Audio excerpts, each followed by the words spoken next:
వాడెలా ఉన్నాడమ్మా? ఏంటోనే, పెళ్లిదాకా వచ్చిన సంబంధం గదా. ఆ అమ్మాయి అలా పెళ్లిష్టం లేదన్నప్పటినుంచి వాడు అదోలా ఉంటున్నాడు. సర్ది చెప్దామన్నా వినట్లేదు. అమ్మా, వాడేం ఎగ్జామ్లో ఫెయిల్ కాలేదు సర్ది చెప్పడానికి. అదోలా ఉండక ఎలా ఉంటాడు? వీడికిలా జరగాలని రాసిపెట్టినట్టుంది. ఇంకేం చేస్తాం, మంచి అమ్మాయి లక్షణంగా ఉందనుకున్నాం, కానీ ఇలా జరిగిపోయింది. సరేలే, వాని కొన్ని రోజులు నా దగ్గర పంపించు. అక్కడే ఉంటే అదోలా ఉంటాడు.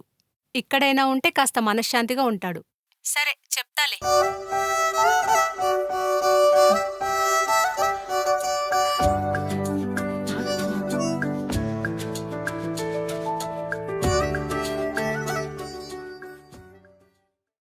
హలో అక్క. ఇలా చెప్పా పెట్టకుండా వస్తే ఎలారా? నాకేం తెలుసు మీరు ఇంత సడన్గా తిరుపతి ప్లాన్ వేసుకుంటారని. సర్లే, అపార్ట్మెంట్ దొరికిందా? దొరకలేదు, ఒక్క నిమిషం ఆగు. Excuse me. ఈ కళ్యాణ్ అపార్ట్మెంట్స్ ఎక్కడో తెలుసా అండి? First left first apartment. Okay, thank you. అక్క దొరికింది అక్క. ఓకే ఓకే, నేను చూస్తా. అక్క, కీస్ ఎక్కడ పెట్టావు అక్క? అక్కడే పూలకుండి దగ్గర పెట్టాను, చూడరా. దొరికే అక్క, నేను ఉంటాలే మరి. అక్క, ఇంకోటి, మీరు రావడానికి ఇంకెన్ని రోజులు పడుతుంది? ఇంకో 4-5 రోజుల తర్వాత వస్తాం లేరా. సరే, బాయ్ మరి.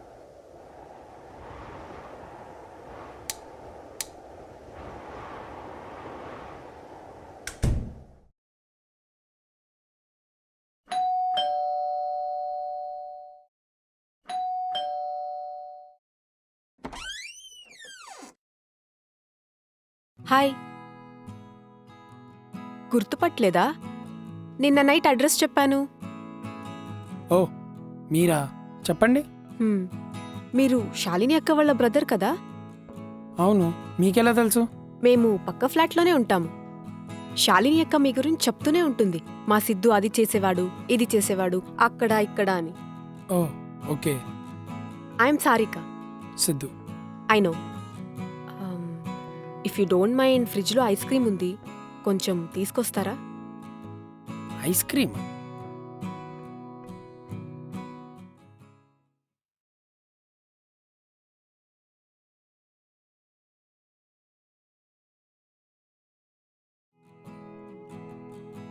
హే, ఇది నా ఐస్ క్రీమే. మా ఇంట్లో ఫ్రిడ్జ్ రిపేర్లో ఉంది, సో అక్కకి ఫ్రిడ్జ్లో పెట్టమని అప్పుడు ఇచ్చాను. మీ అక్క వాళ్ళు సడన్ గా ఊరెళ్ళిపోయారు కదా, సో ఇక్కడే ఉండిపోయింది. Okay okay, bye. ఇప్పుడు అది తింటారా?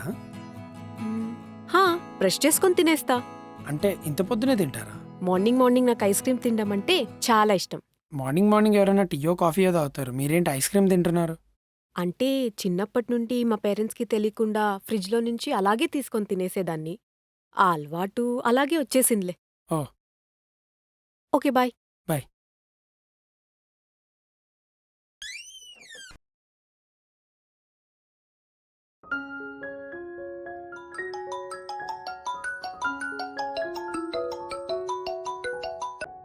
హలో.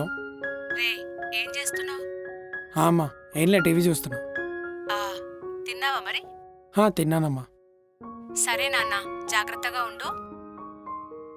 అమ్మా, నువ్వు నన్ను ఇవన్నీ ఎందుకు అడుగుతున్నావు నాకు అర్థమైంది. ఓకే అమ్మా, డోంట్ వరీ అబౌట్ మీ. నేను ఎంగేజ్మెంట్ గురించి ఎప్పుడో మర్చిపోయాను. నువ్వు నా గురించి ఏం టెన్షన్ పడుకోకేనా, నేను బాగానే ఉన్నాను. సరేరా. అన్నట్టు అక్క వాళ్ళు ఎప్పుడొస్తానన్నారు? ఒక 4-5 డేస్లో వస్తా అన్నారు. సరేలే, ఉంటా మరి. సరే అమ్మా.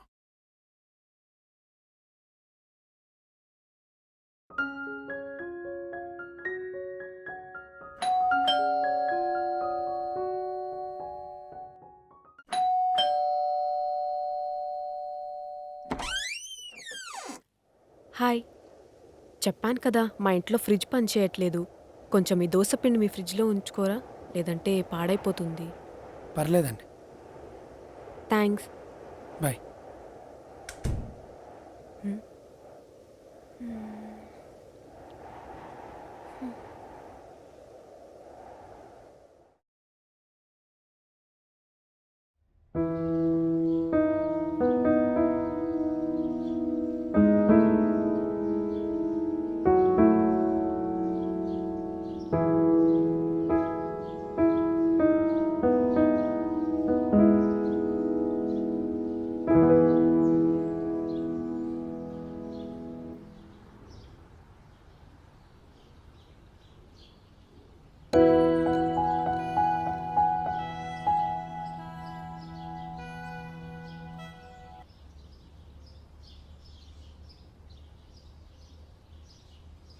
హాయ్.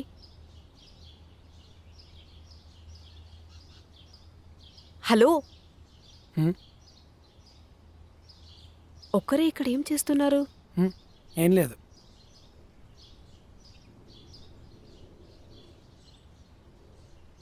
మీ పర్సనల్ విషయంలో ఇన్వాల్వ్ అవుతున్నానని ఏమనుకోవద్దు. మీరింకా ఆ ఎంగేజ్మెంట్ గురించి ఆలోచిస్తున్నారా? మీకెలా తెలుసు? చెప్పాను కదా, నేను మీ అక్క బాగా క్లోజ్ అని. తనే చెప్పింది. మీరిలా ఆలోచిస్తుంటే ఇంకా లైఫ్ అంతా ఆలోచిస్తూనే ఉండాలి.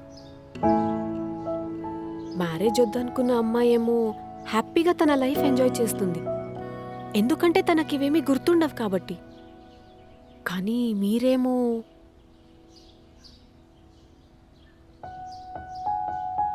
ప్లీజ్ ఏమైనా ఉంటే షేర్ చేసుకోండి కదా, కొంచెమైనా బాధ తగ్గుతుంది. అలా స్టక్ అయిపోకండి, మూవ్ ఆన్ అవ్వాలి కదా.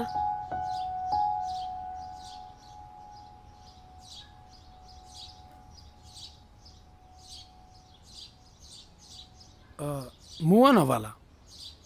హా, ఆ, మా అబ్బాయిలకి ఏదైనా ఎక్కడానికి స్టార్టింగ్ ప్రాబ్లం ఏమో కానీ ఒకసారి ఎక్కిందంటే అది వదిలించుకోవడానికి కూడా అంతే ప్రాబ్లం. అయినా ఎంగేజ్మెంట్కి ఓకే, పెళ్ళికి నాట్ ఓకేనా? ఎందుకు? ఓ, ఎంగేజ్మెంట్కి ఒకరు, పెళ్ళికి ఇంకొకరా? ఓకే. మీ అమ్మాయిలందరికీ ఇదంతా చాలా తేలిక? అంటే అంత ఈజీగా యూటర్న్ తీసుకున్నట్టు ఎలా తీసుకుంటారు డెసిషన్స్? అంత ఈజీగా ఎలా మార్చుకుంటారు? అసలు ఆ డెసిషన్స్ తీసుకుంటున్నట్టు మీకైనా తెలుసా? నాకు మ్యారేజ్ అవుతుంది అంటే ఎంతో కొంత ఎక్స్పెక్టేషన్స్ అయితే ఉంటాయి కదా. హర్టింగ్లో ఫస్ట్ పొజిషన్స్లో ఉండేదే ఎక్స్పెక్టేషన్స్ సిద్ధు. ఓ, అంటే నాకు పెళ్ళి అవుతుందని ముందే ఎక్స్పెక్టేషన్స్ పెట్టుకోవడం తప్ప?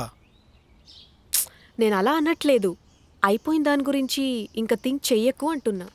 మాకు ఏదైనా ఎక్స్పీరియన్స్ అయ్యేదాకా బుద్ధి రాదులే. ఇప్పుడు తెలిసింది కదా, ఇంక దేని జోలికి వెళ్ళను అసలు.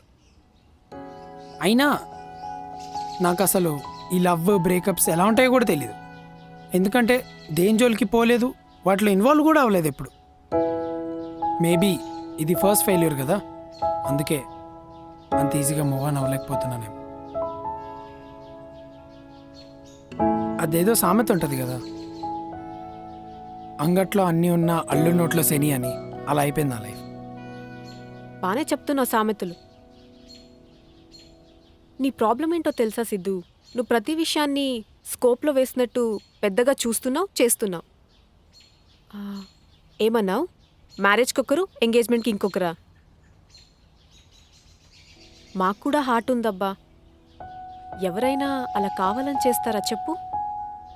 ఆ టైంలో సిచ్యువేషన్ టర్న్స్ అలా అవుతుంటాయి అంతే. నువ్విప్పుడు ఫీల్ అవుతున్నట్టే తను కూడా అక్కడ ఫీల్ అవుతుండొచ్చేమో. మా అమ్మాయిలకి ఒక బ్యాడ్ హ్యాబిట్ ఉంది, మాకు బాధొస్తే లోపలే దాచుకుంటాం తప్ప బయటికి చెప్పుకోం. ఇంకా డిసిషన్ మాటకొస్తే అవి మీకే వదిలేస్తాం. నేను అందరు అమ్మాయిల్ని వెనకేసుకొని రావట్లేదు, ఒక అమ్మాయిగా చెప్తున్నా. హా, నువ్వు ఫెయిల్ అవుతున్నావంటే ఏదో నేర్చుకుంటావని. ఈ ప్రాసెస్లో ఏం నేర్చుకున్నావో అది తెలుసుకో. అండ్ యూటర్న్స్ కూడా అంత ఈజీ కాదు.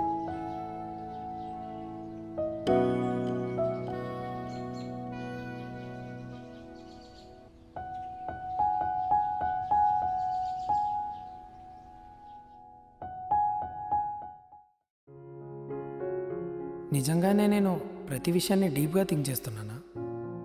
ఎంగేజ్మెంట్ క్యాన్సిల్ అయిందని నేనే ఇంత బాధపడితే ఇంకా అమ్మాయి నన్ను వద్దనుకుని వేరే వాడిని మేనేజ్ చేసుకోవడానికి రెడీ అయ్యింది. ఇంకా తనెంత బాధపడుతుండాలి. చా, సారిక చెప్పినట్టు నేను ఆ అమ్మాయిని తప్పుగా అనుకున్నానా?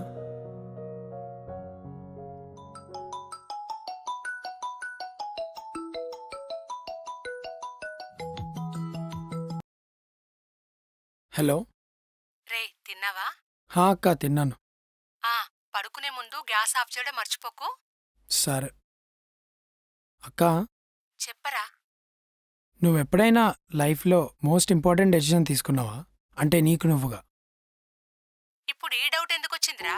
అబ్బా చెప్పక్క. మా గర్ల్స్లో మోస్ట్ ఇంపార్టెంట్ డెసిషన్ ఏముంటదిరా? మ్యారేజ్ తప్ప.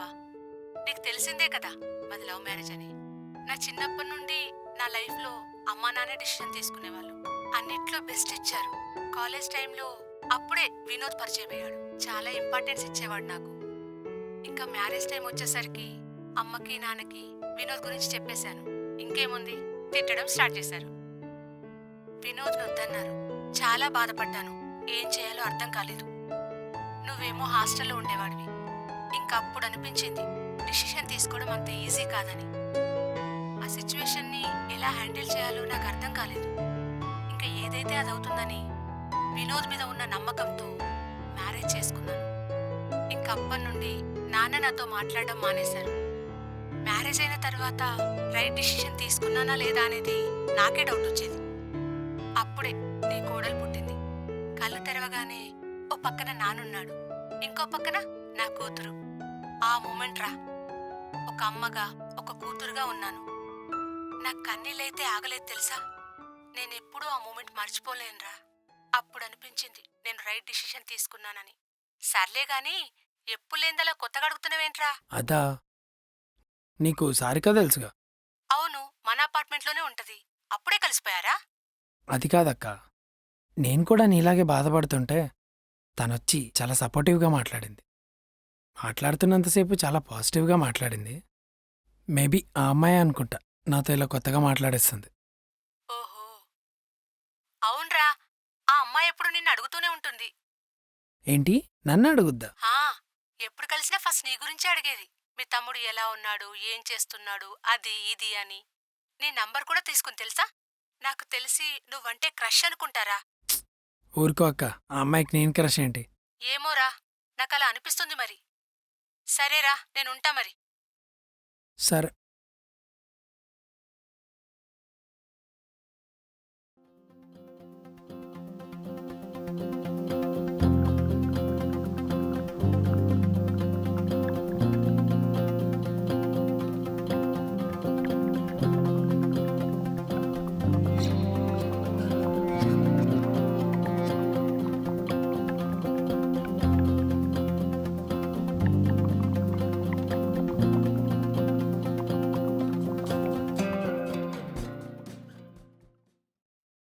అమ్మా, ఎగ్స్ అండ్ బ్రెడ్ ప్యాకెట్స్ అంతే కదా, మళ్ళీ మళ్ళీ తిప్పించకు నన్ను.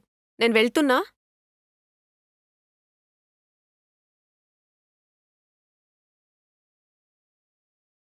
సారిక, సారిక, షాప్కేనా? హ్మ్. నేను కూడా వస్తా పద. హ్మ్. సారీ సారిక, ఎందుకు? అదే ఆ రోజు అలా బిహేవ్ చేయకుండా ఉండాల్సింది. ఓ అదా, ఏదో ఒకటేసారి అలా బర్స్ట్ అయినట్టు ఓపెన్ అయిపోయావు. పర్లేదులే. ఇప్పుడెలా ఉన్నావు? ఇప్పుడైనా రియలైజ్ అయ్యావా? చాలా. ఇన్ఫ్యాక్ట్ అది కూడా నీ వల్లే అని చెప్పాలి. లేకపోతే నేను ఇంకా దాని గురించి ఆలోచిస్తూ కూర్చుండేవాడినేమో. ఇప్పుడు నాకు సన్మానాలు ఏమైనా చేస్తావా ఏంటి? సారిక, హా? నీతో ఆల్రెడీ చెప్పా కదా, ఈ లవ్లు రిలేషన్షిప్స్లో నేను ఎప్పుడూ ఇన్వాల్వ్ అవ్వలేదు అని. కానీ నీ విషయంలో అది వేరు. అంటే నీతో మాట్లాడాక నా లైఫ్లో ఏదో కొత్త మూమెంట్ వస్తున్న ఫీలింగ్ వస్తుంది. నువ్వు ఫస్ట్ టైం వచ్చి నన్ను ఐస్ క్రీమ్ అడిగినప్పుడు, అరే ఏంటి తిను చిన్నపిల్లలా బిహేవ్ చేస్తుంది అనుకున్నాను. కానీ నేను టెర్రస్ మీద బాధపడుతుంటే నువ్వు వచ్చి మాట్లాడావు చూడు, ఇట్ వాజ్ సంథింగ్. నా పెయిన్ని ఇలా సింపుల్గా పోగొట్టేశావు. కలిసిన 2-3 రోజులకే నాకు చాలా దగ్గర దానిలా అనిపించావు. మేబీ అందుకేనేమో నాకున్న బాధని కోపాన్ని మొత్తం నీ మీద చూపించేశాను. నేను ఇంతకుముందు ఎవరితో అలా ఓపెన్ అవ్వలేదు. అండ్ ఇన్ఫ్యాక్ట్ నాతో కూడా ఏ అమ్మాయి ఇంత క్లోజ్గా మాట్లాడలేదు. ఈ మూమెంట్ నేను లైఫ్ లాంగ్ మర్చిపోలేను. ఇదే ఫీలింగ్ ఎప్పుడు ఉంటే చాలా బాగుంటుంది అనిపిస్తుంది. I think I'm in love with you Sarika. What? హా, మా తండ్రే, ఏదో బాధపడుతున్నావని మోటివేషనల్ స్పీచ్ ఇచ్చాను చూడు, నాకు ఇలా జరగాల్సిందే. అది కాదు సారిక.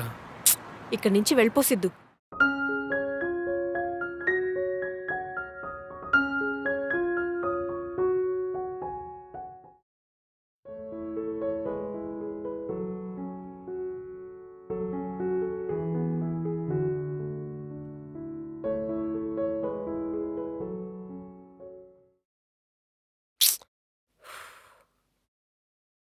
ప్లీజ్ సారిక. ఎవరయ్యా నువ్వు? లవ్వని ఎందుకు నా వెంట తిరుగుతున్నావు? అసలు నీకు నా గురించి ఏం తెలుసు? నీ గురించి నాకంటే నా గురించి నీకే బాగా తెలుసు అనుకుంటా. మా అక్క నీ గురించి మొత్తం చెప్పింది. నా నంబర్ తీసుకున్నావని, నాకు తెలియకుండానే నా గురించి అన్నీ అడిగి తెలుసుకుంటున్నావని, కొంప తీసి మజిలీ సినిమాలో సమంతకున్నట్టు నేనంటే నీ క్రష్. హలో, అక్కడితో ఆపేయ్. ఎవరు చెప్పారు క్రష్ అని? అంటే ఒక అబ్బాయికి తెలియకుండా అమ్మాయి వాడి గురించి అన్నీ అడిగి తెలుసుకుంటుందంటే క్రష్ కాక ఇంకేంటి? చా, అలా అని ఎవరు చెప్పారు బాబు నీకు? మరి ఇంకేంటి?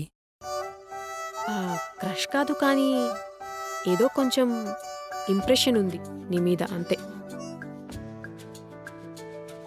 మీ అక్క నీ గురించి చెప్పినప్పుడు అలా నీ ఫేస్ చూడకపోయినా నీ ఇన్నోసెంట్ బిహేవియర్ తెలిసిపోయింది.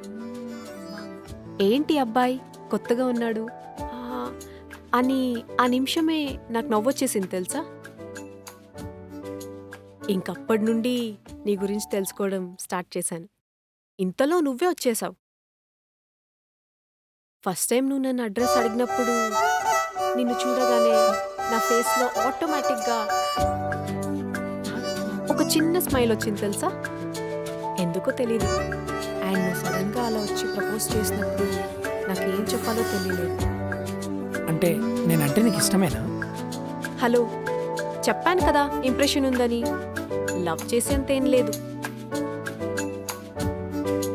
ముందైతే ఒకరి గురించి ఒకరు తెలుసుకుందాం, ఆ తర్వాత చూద్దాం. నిజంగానా? అయినా నా గురించి నీకు మొత్తం తెలుసు అనుకుంటా. మా అక్క ఆల్రెడీ చెప్తూనే ఉంటుంది రోజు. ఆఫ్లైన్ క్లాస్కి ఆన్లైన్ క్లాస్కి ఉన్నంత డిఫరెన్స్ ఉంది బాబు ఇప్పుడు నేను చూస్తుంటే.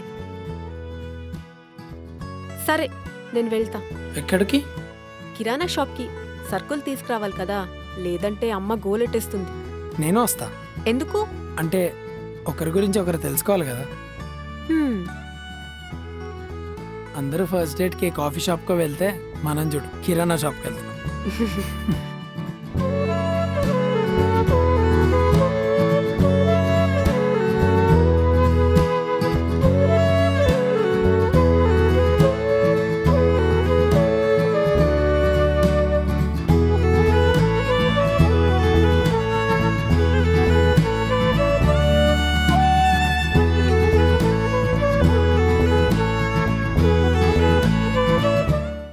So guys, what are you waiting for?